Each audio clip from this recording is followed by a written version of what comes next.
So I want to go back to the question that Tony Perkins started with, which is, can same-sex marriage and religious liberty coexist in this country? It depends, and it depends on two things.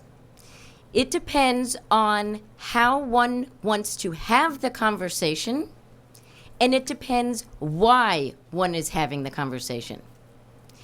If one is having the conversation about same-sex marriage and religious liberty coexisting in order to achieve the result of scaring people against accepting civil unions or marriage, then I think it's going to be a problem. If you want to have the conversation in order to, in fact, 20 years from now, have statutes, have rules that both ensure that gay people can live openly and honestly in this country and accommodate to the extent possible religious people's beliefs, if that's what you want 20 years from now, then but only if we have a certain type of conversation now, then I believe we will get to that point. If you argue that churches are going to be forced to do marriages, again, unlikely.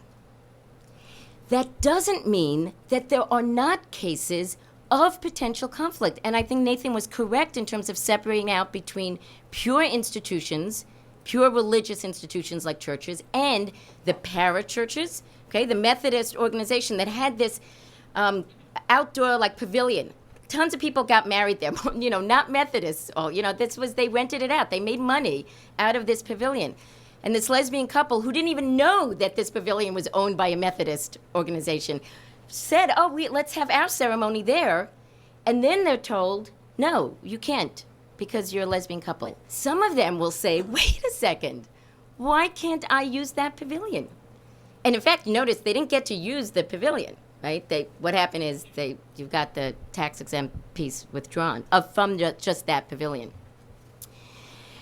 There will be some issues of conflict, right? So how do we figure it out so that people who are gay, who are finally getting their liberty recognized, continue to have that liberty recognized, but not at the cost of overly crushing the liberty of religious people?